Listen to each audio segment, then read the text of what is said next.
Hey guys, my name is Himanshu Mehra and welcome to our channel KBIT। हमने अब तक 8.1 कर ली है पूरी, ठीक है। अगर आप लोगों ने नहीं देखी है तो लिंक आपको डिस्क्रिप्शन में मिल जाएगा, वहां जाके देख सकते हैं। अब जो आपकी 8.2 आगे आती है उसमें सबसे पहले आपको ट्रिग्नोमेट्री टेबल याद होनी चाहिए। अब क्या होता है बच्चों के साथ, बच्चों को ट्रिग्नोमेट्री टेबल याद ही नहीं होती है, तो आज हम वो रट्टा ही खत्म कर देंगे। आज हम ट्रिग्नोमेट्री टेबल बनती कैसे है आज हम वो सीखते हैं।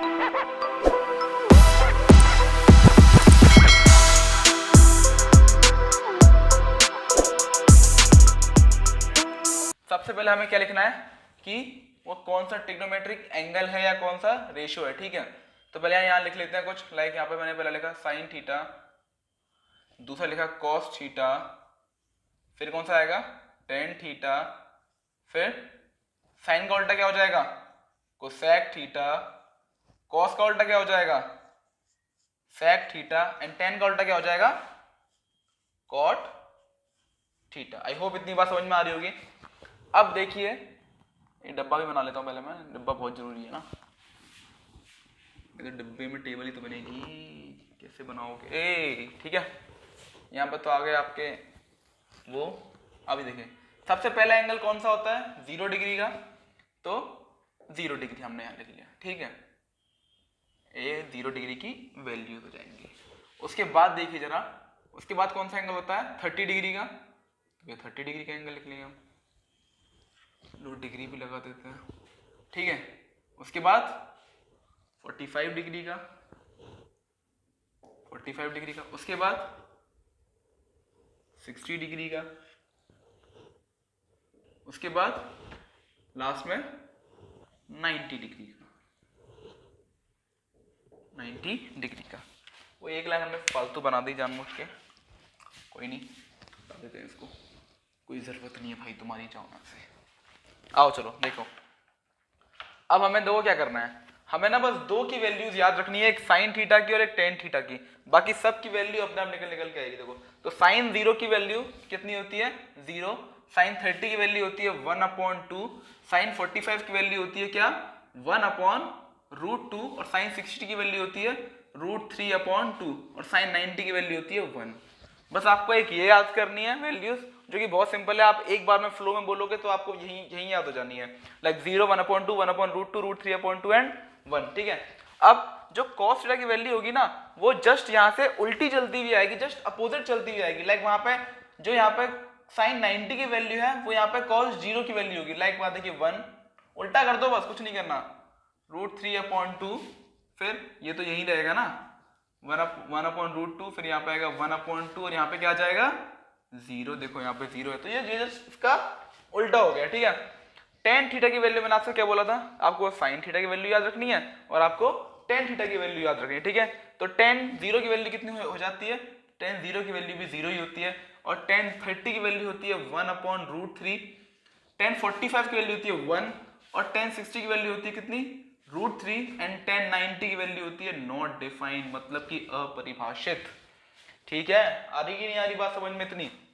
अब देखो कोसेक किसका उल्टा होता है, कोसेक होता है बेटा साइन का उल्टा, तो देखो उल्टा क्या मतलब कि उसका रेसिप्रोकल, तो कैसे करेंगे, साइन मतलब साइन 0 की वैल्यू कितनी थी 0, तो ये क्या हो जाएगा कोसेक 1/0, और बेटा मैथमेटिक्स में अपॉन में 0 ये मान लो कि पाप होता है, तो पाप मतलब कि नॉट डिफाइंड आएगा, इसका क्या आएगा नॉट डिफाइंड, तो मैं डायरेक्टली नॉट डिफाइंड लिख देता हूं, ठीक है। तो वो दो चीज समझो, चलो फिलहाल अभी आप एक ही चीज समझो, जब वो आगे आएगी तो हम आपको आगे वो भी चीज समझाएंगे। तो यहाँ पे क्या लिख दूंगा मैं नॉट डिफाइंड, ठीक है। उसके बाद देखो जरा 1/2 को कैसे लिखूंगा मैं 1 फिर 1/2 रेसिप्रोकल करूंगा ना, और फिर ये 2 कहां चला जाएगा सबसे ऊपर, तो ये क्या हो जाएगा 2/1 हो जाएगा, लेकिन अपॉन में 1 अपन लोग लिखते नहीं है, तो इसकी वैल्यू हो जाएगी सिर्फ 2। बात समझ में आ गई। अब देखो क्या लिखा हुआ है 1/√2, तो 1/1/√2 ये है भाई साइन की वैल्यू ना, इसका हम ऊपर रेसिप्रोकल कर रहे हैं, फिर दोबारा से ये यहाँ चला जाएगा, तो क्या आ जाएगी इसकी वैल्यू भी √2, अरे यही तो आएगी कि कुछ और आएगी √2, आ रही कि नहीं आ रही बात समझ में।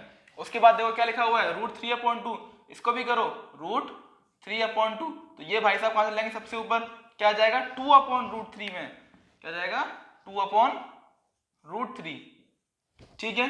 अब देखो 1/1 तो कितना होता है, 1 ही होता है, इसमें तो कुछ मैथमेटिक्स लगानी ही नहीं है आपको। अब आ जाओ सेक थीटा। सेक थीटा किसका रेसिप्रोकल होता है, कॉस थीटा का, तो 1/1 कितना हो गया 1, ठीक है। अब इसका रेसिप्रोकल करो, ये उल्टा हो जाएगा ना, कितना हो जाएगा 2/√3, इसको भी उल्टा कर दो कितना हो जाएगा √2, इसको उल्टा कर दो कितना हो जाएगा 2, इसको उल्टा कर दो, फिर देखो 1/0 कितना होता है नॉट डिफाइंड, क्या होता है नॉट डिफाइंड, 1/0 आ गया ना। अब देखो कॉट थीटा किसका उल्टा होता है, टेन थीटा का, किसका उल्टा होता है टेन थीटा का, तो यहां देखो जरा, यहां भी 1/0 आ गया, मतलब 1/0 क्या, फिर से वही पाप हो गया हम लोगों से, ठीक है। अब 1/√3 क्या हो जाएगा सिंपल √3, क्योंकि अपॉन में 1 चला जाएगा ना, और अपॉन में 1 लोग लिखते नहीं है, बहुत होशियार हो। 1/1 क्या होता है, यही होता है, √3 क्या हो जाएगा 1/√3, करके बताऊं, लो 1/√3, और देखो 1/0 तो क्या होता है नॉट डिफाइंड होता है, लेकिन 1/नॉट डिफाइंड क्या हो जाएगा, या 1/∞ बोल लो तो वो हो जाएगा आपका 0।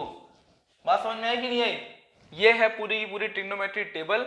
आप इसे इस तरीके से पेपर में 15 मिनट पहले मिलते हैं ना, तो तुरंत पीछे अपनी रफ शीट पे बना ली, और जैसे जैसे आप क्वेश्चंस करोगे, अभी आपने एनसीईआरटी खत्म कर लो, उसके बाद आरएस अग्रवाल करोगे, तो ये सारी वैल्यूज आपको 5 मिनट में याद हो जानी है, ठीक है। चलो नोट करो, आगे बढ़ते हैं। चलिए आपके एक्सरसाइज का फर्स्ट क्वेश्चन देखते हैं, क्या बोल रहा है, sin 60 dot cos 30 plus sin 30 dot cos 60, मतलब कुछ नहीं करना, ट्रिग्नोमेट्री टेबल में से आपको इन सबकी वैल्यूज को उठाना है और सॉल्व कर देना है। चलिए शुरू करते हैं। देखिए sin 60 की वैल्यू देखो जरा, यहाँ पे sin 60 का है बोरा, कितनी है √3/2, कितनी आ गई √3/2, फिर मल्टीप्लाई cos 30 की वैल्यू देखो, cos का है, फिर 30 का है √3/2, कितना आ गया √3/2, फिर प्लस sin 30 की वैल्यू कितना हो जाएगी 1/2, कितनी आ रही है 1/2, फिर मल्टीप्लाई cos 60 की वैल्यू कितनी आ रही है देखो 1/2, कितनी आ रही है 1/2, देखो सॉल्व कर दो, √3 × √3 कितना हो जाएगा 3/4 प्लस 1 × 1 1/4, फिर सॉल्व करो, 4 और 4 का एलसीएम कितना आ जाएगा 4, 4 का डिवाइड 4 में दो कितनी बार जाएगा एक बार, उसे एक का मल्टीप्लाई करो ऊपर 1 3 जा 3, फिर बीच में प्लस लगाओ, 4 का डिवाइड दो 4 में कितनी बार जाएगा एक बार, उसे एक का मल्टीप्लाई करो एक में, कितना आ गया 1, मतलब क्या 3 + 1/4, तो 4/4, और सॉल्व करेंगे तो कितना आ जाएगा 1, इसका आंसर आ जाएगा। दिक्कत उतारो। चलिए क्वेश्चन नंबर 2 की तरफ बढ़ते हैं, क्या बोल रहा है question number 2, 2 tan square 45 plus cos square 30 minus sin square 60 degree, ठीक है। सॉल्व करते हैं, कुछ नहीं करना, क्या करना है ट्रिग्नोमेट्री टेबल में से वैल्यू उठा के यहाँ पुट कर देनी है। चलिए शुरू करते हैं, 2 है तो 2 का 2 लिखो, tan 45 की वैल्यू कितनी होती है 1 होती है, तो 1 का स्क्वायर, प्लस cos 30 की वैल्यू कितनी होती है देखो √3/2, तो √3/2 का स्क्वायर, माइनस sin 60 की वैल्यू कितनी होती है देखो sin 60 क्या बोल रहा √3/2, तो √3/2 का स्क्वायर। दिक्कत सबसे पहले तो यहाँ देखो ये से ये कट जाएगा, यही दिख रहा है, क्यों एक स्टेप बढ़ाना, तो 2 1 जा कितना हो जाएगा 2 आंसर आ गया। उतारो भाई फास्ट। देखो क्वेश्चन नंबर 2 का सेकंड पार्ट है, क्या बोल रहा है, अब देखो सारे क्वेश्चन कराना तो पॉसिबल है नहीं, इसलिए हम सिलेक्टेड क्वेश्चन ही करा रहा हूँ, ठीक है। अब देखो जरा 1 - tan square 45 upon 1 + tan square 45 कर दो सॉल्व, तो 1 - tan 45 की वैल्यू कितनी होती है 1, और 1 का स्क्वायर अपॉन 1 + tan 45 की वैल्यू कितनी हो गई 1, तो 1 का स्क्वायर, 1 में से 1 गया तो 0/1, कितना आ गया आंसर 0 आंसर आ गया। उतारो। देखिए इस क्वेश्चन का एक और पार्ट देखिए क्या बोल रहा है, 2 tan स्क्वायर 30 डिग्री, तो 2 tan 30 की वैल्यू कितनी होती है tan 30 का 1/√3, ठीक है, कितना जाएगा 1/√3 का स्क्वायर अपॉन 1 - 1/√3 का स्क्वायर, यही तो बोल रहा है, तो 1/√3 का स्क्वायर कितना हो जाएगा 1/3, भैया √3 × √3 3 ही होता है, तो कितना हो जाएगा 2/3 हो जाएगा ना ये, और अपॉन में क्या हो जाएगा 1 - 1/3, यही तो होगा, और क्या होगा यही होगा ना, कि कुछ और होगा, देख लो, कोई डाउट है तो बताओ अभी इसमें से। यहाँ देखो 2 1/√3 का स्क्वायर कितना होता है 1/3, तो 2 का मल्टीप्लाई करेंगे 1 के साथ तो वो 2 ही आ जाएगा, और अपॉन में 3 है तो 3 आ जाएगा। फिर अब मैंने कुछ नहीं करा, 1 माइनस इसको ब्रैकेट को सॉल्व कर लिया। अब मैं यहाँ पे क्या करूंगा, एलसीएम लूंगा। क्या करूंगा, एलसीएम लूंगा। तो 2/3 अपॉन 3 एलसीएम आ जाएगा। इसके नीचे 1 मान लूंगा, 1 का डिवाइड दो 3 में 3 बार जाएगा, उस 3 का मल्टीप्लाई करो न्यूमरेटर से, 3 1 जा 3, फिर माइनस 3 का डिवाइड दो 3 में एक बार जाएगा, उसे 1 का मल्टीप्लाई करो ऊपर वाले से, कितना आ जाएगा, 1 आ जाएगा। दिक्कत? अब देखो 2/3 को मैं ऐसे लिख लूंगा, अपॉन में क्या लिखा हुआ, 3 में से 2 गया तो कितना बचा, 2/3। यही तो आएगा। जो सबसे नीचे वाली संख्या होती है वो सबसे ऊपर पहुंच जाती है, जो यहाँ पे होती है यहाँ पहुंच जाती है। तो ऊपर वाली संख्या को ऐसा का ऐसा ही लिखो और इसको उल्टा करके लिख दो कि ये कट जाएंगे, सब कुछ कट जाएगा और आंसर 1 आ जाएगा। उतारो। चलिए बढ़ते हैं अगले क्वेश्चन की तरफ। ये हमारा सेकंड क्वेश्चन का लास्ट पार्ट है। देखो क्या बोल रहा है क्वेश्चन कि 2 tan 30 degree upon 1 minus tan square 30 degree. फिर से कुछ नहीं करना, ट्रिग्नोमेट्री टेबल अगर आपको याद है तो वहां से वैल्यू उठाओ और यहां पुट कर दो। ठीक है, देखो क्या बोल रहा है, 2 का 2 लिखेंगे, tan 30 की वैल्यू कितनी होती है, 1/√3। ठीक है, फिर अपॉन लग रहा है 1 माइनस tan 30 की वैल्यू अगेन यहाँ पे आ गई 1/√3, लेकिन इस बार क्या हो रहा है, वहां पे स्क्वायर लग रहा है। बस इस बात को याद रखो। ठीक है, अब कुछ नहीं करना, तो सॉल्व कर देना है। न्यूमरेटर का मल्टीप्लाई न्यूमरेटर से, तो 2 अपॉन में √3 अपॉन 1 माइनस, पहले ब्रैकेट सॉल्व करेंगे, बोर्ड मास पढ़ा है ना बचपन में, पहले ब्रैकेट सॉल्व करो। तो 1/√3 का स्क्वायर कितना आ जाएगा, 1/3। देखो कोई भी रूट का मल्टीप्लाई अगर रूट के साथ करते हैं तो वो रूट से रूट कट जाता है और वैल्यू उतनी ही आ जाती है। ठीक है, इस बात को थोड़ा याद रखेंगे, बहुत बेसिक बात है, सभी को पता होगा, लेकिन फिर भी हमने एक्स्ट्रा ज्ञान दे दिया। अब दो क्या करेंगे, 2/√3, ये वैल्यू मैंने एज इट इज लिख दी। अब इसको सोल्व कर लेंगे। देखो अगर नॉर्मल न्यूमरेटर कोई लिखा हो, सपोज कर कुछ 4 लिखा है, तो मैं उसके नीचे 1 भी मान सकता हूँ। कोई सिंगल नंबर अगर लिखा हुआ है, लाइक 5 लिखा हुआ, तो उसके नीचे 1 होगा ही होगा, लेकिन 1 को हम ऐसा लेते नहीं है। ठीक है, इसलिए हम उसको इतना फ्री छोड़ देते हैं। तो हम 1 ले भी सकते हैं किसी केस में और 1 नहीं भी ले सकते हैं, ये हमारी चॉइस के ऊपर डिपेंड करता है। अब देखो कितना एलसीएम आ रहा है, एलसीएम कितना आएगा, 1 और 3 का, 1 और 3 का एलसीएम दोनों ही प्राइम नंबर, 1 प्राइम नंबर नहीं है एक्चुअली, प्राइम 2 से स्टार्ट होता है। ठीक है, तो आपको कुछ नहीं करना, 1 और 3 का एलसीएम लेना, कितना आ जाएगा, 3। अब डिनोमिनेटर का डिवाइड देते हैं 3 में, कितनी, 1 के पाड़े में 3 कितनी बार आता है, 3 बार। तो 3 का मल्टीप्लाई करेंगे ऊपर 1 से, तो 3 1 जा 3। साइन किसका लग रहा है, माइनस का। 3 के पाड़े में 3 कितनी बार आता है, 3 एकम 3, एक बार। उस 1 का मल्टीप्लाई करेंगे इस 1 में, तो कितना आ जाएगा, 1। इतनी बार समझ में आई होगी। अब देखो इसको एज इट इज लिख दूंगा क्योंकि ये सॉल्व अभी नहीं हो रहा है। तो 2/√3। अब देखो 3 में से 1 गया, 2/3। यहां तक बात समझ में आई। उसके बाद देखो जो सबसे नीचे होता है वो कहां पहुंच जाता है, उसके पास, और ये कहां पहुंच जाता है, इसके पास। ये बात समझ में आ रही है। फिर से इसको एज इट इज लिखो, 2/√3। अब इनको उनके अपने प्रियजनों के पास पहुंचा दो। ये 3 कहां पहुंच गया, सबसे ऊपर, तो 3 मल्टीप्लाई 2 कहां पहुंच जाएगा, इधर।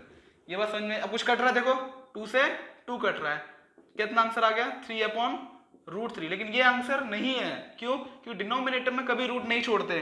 तो आंसर क्या आएगा, देखो मैंने अभी आपको थोड़ी देर पहले चीज समझाई थी। क्या मैं 3 को ये लिख सकता हूँ कि नहीं लिख सकता हूँ, √3/√3 लिख सकता हूँ, तो भाई लिख देंगे। और अपॉन डिनोमिनेटर में तो √3 है ही। कुछ कट रहा है, हाँ जी कट रहा है, क्या कट रहा है, ये कट रहा है। तो आंसर कितना आ गया, √3, और यही इसका आंसर है। उतारो। आइए बढ़ते हैं अपने लास्ट क्वेश्चन की तरफ। इस एक्सरसाइज का लास्ट क्वेश्चन है। दो क्या बोल रहा है, if tan a plus b equal to √3 and tan a minus b equal to 1/√3। तो मैंने आपको फर्स्ट वीडियो में ही बताया था कि सपोज करो कुछ, मैं यहाँ पे एक एंगल लिखने जा रहा हूँ। क्या लिखा मैंने यहाँ पे, मैंने लिखा यहाँ पे साइन थीटा। तो जो ये थीटा है ना, ये कुछ नहीं है, ये एंगल है। क्या है, एक एंगल है। सपोज करो यहाँ पे मैंने साइन थीटा नहीं लिखा, मैंने एक्स ले लिया, तो ये भी क्या है, ये थीटा डिग्री था, ये एक्स डिग्री आ गया, तो ये भी क्या है, एक्स एंगल है। तो यहाँ पे मैं कुछ भी लिख सकता हूँ, साइन a + b, तो इसमें एंगल क्या हो जाएगा, a + b, इस बार एंगल हो गया। ये बात समझ में आ रही है। बस इसमें इतना ही समझना था, बाकी जो इतना समझ गए वो मजे कर गए। देखो क्या बोल रहा है क्वेश्चन कि tan a + b = √3 and tan a - b = 1/√3। अब छोटी सी बात मेरी यहाँ ध्यान दो, कौन सी बात कहना चाह रहा हूँ।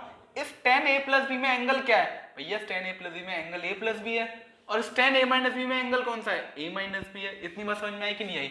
अच्छा एक और मुझे एक बात और बताओ उस ट्रिग्नोमेट्रिक टेबल में देख के कि टेन थीटा की कौन से डिग्री पे वैल्यू √3 होती है। देखो √3 कौन से डिग्री पे 60 डिग्री पे। दैट मीन्स व्हाट कि जो ये a प्लस बी की वैल्यू है ना, जो ये a प्लस बी की वैल्यू है किसके बराबर है 60 डिग्री के बराबर है।